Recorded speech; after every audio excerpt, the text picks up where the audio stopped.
పోతాం, ఒక్కడే మిగులుతాడు. తను చిన్నవాడు ఒక్కడే మిగులుతాడు. వెళ్ళి ఏం చెప్తాడు షెకెము వారితో? మీరు ఎవరిని కోరుకుంటున్నారు మీకు తెలుసా? ఏం లేదు ఉపమానం ఏం చెప్పి ఫస్ట్ ఏ చెట్టు చెట్లను ఫస్ట్ ఎక్కడికి వెళ్ళాయి? అంజీర్. నెక్స్ట్ ఎవరిని అడుగుతున్నారని అడిగారు? ముళ్ళ చెట్టుని అడుగుతున్నారని చెప్పేసి వెళ్ళిపోతారు. వెళ్ళిపోయిన తర్వాత షెకెము వారికి అబీమెలెకు కూడా ఇక్కడ క్రాష్ అనేది వస్తాయి. ఎందుకంటే అబీమెలెకు దేవుడు నియమించుకున్నాడా? కాదు కదా. ఇంతమందిని చంపేసి తనకు తాను రాజుగా ఏర్పడ్డాడు. అవునా? అయితే ఇక్కడ ఏం జరిగిందంటే గాలు అనే వ్యక్తి వస్తాడు మీ దగ్గరికి. వచ్చి తన దగ్గర చెప్తారన్నమాట. షెకెము వారికి చెప్తారు, అసలు అతను ఎవరు? ఈ లాంగ్వేజ్లో చెప్తున్నా. అతను అసలు ఎవరు? అతను ఎందుకు మన మీద నిలబడి చేస్తున్నాడు? అయితే షెకెము వారు చేయాలి. అంతేగాని ఇతను ఎవరు? అబీమెలెకు మన మీద ఎందుకు అజమాయిష్ చేస్తున్నారని చెప్పేసి వాళ్ళలో వాళ్ళు ఎవరు వింటున్నారు? జెబూలు వింటున్నారు. ఎవరు వింటున్నారు? జెబూలు అబీమెలెకు దగ్గర పనిచేసేవాడు అనమాట. అతను విని వచ్చి అబీమెలెకు చెప్తాడు.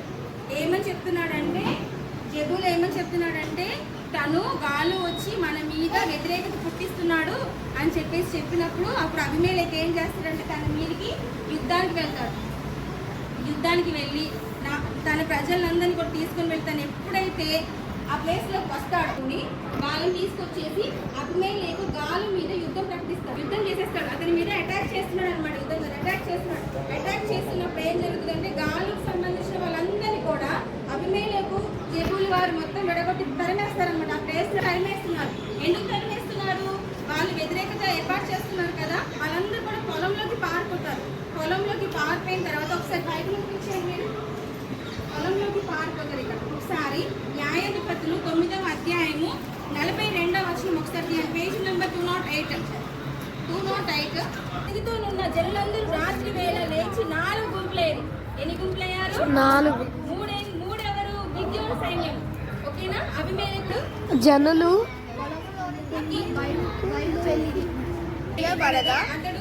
తన జనులను తీసుకొని 3 ఎద్దులు చేయగా వారు ఆ పొలంలోకి మాటగా ఉండేది.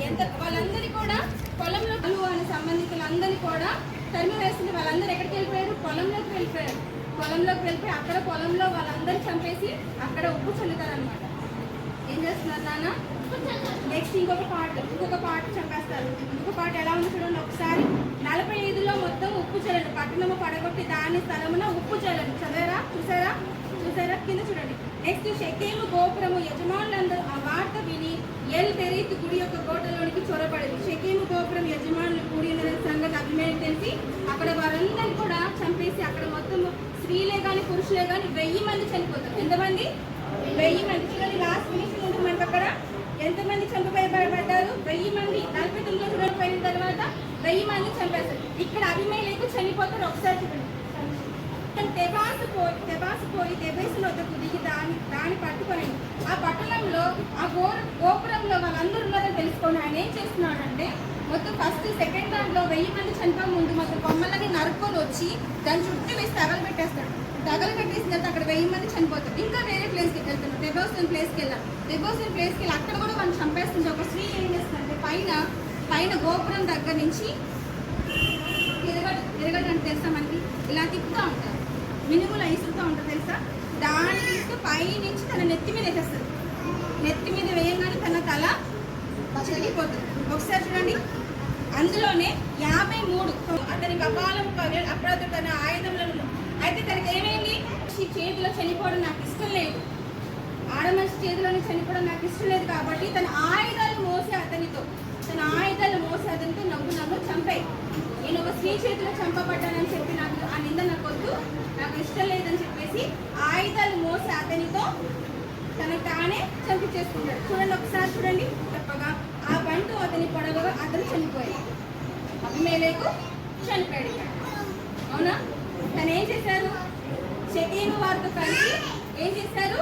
అందరిని చంపేశారా? గిద్యోను వాళ్ళ పిల్లలందరినీ చంపేశాడా? షెకెము వారికి అబీమెలెకు దేవుడు మళ్ళీ ఇక్కడ వైరం పుట్టించాడా? చనిపోయాడా? ఎవరు చేసింది? వాళ్ళకి మళ్ళీ తిరిగి వస్తుంది. మనం ఏదైనా బ్యాడ్ చేసామనుకో, బ్యాడ్ తిరిగి వచ్చేస్తుంది. అబద్ధం చెప్పామనుకో, తెలుసు కదా నువ్వు కూడా ఒకరోజు అబద్ధంగా నియమింపబడతావు. మంచి చేస్తే మంచిగానే ఉంటావు. నెక్స్ట్ ఏమైనా తెలుసా? షెకెము వారు చేసిన ద్రోహం అంతటి దేవుడు వారి తలల మీదకి మరలా రాజేశాడు. అవునా? మరలా వచ్చిందా? చనిపోయాడు. అభిమేలకి ఎంతమంది చెప్పాడమ్మా? 70 మందిని ఒకే రాతి మీద 70 మందిని ఒకే రాతి మీద చంపేశాడా? ఎవరు వచ్చారు వాళ్ళ మధ్యలోకి? గాలి వచ్చాడా? షెకెము వారికి అభిమేలకి మధ్యలో గాలి వచ్చాడా? కొంతమంది జరిగిందా? తన మీదకి వెళ్ళాడా? మళ్ళీ అభిమేలకి ఊరుకున్నాడా? గాలికి సంబంధించిన వాళ్ళందరినీ 3 పాటలకు చంపేశాడా? ఒకటేమో పొలంలోకి తరిమారు, అక్కడ అయిపోయింది. అవునా? ఒక కోటలోకి తీసుకెళ్లారు, అక్కడ 1000 మంది చనిపోయారు.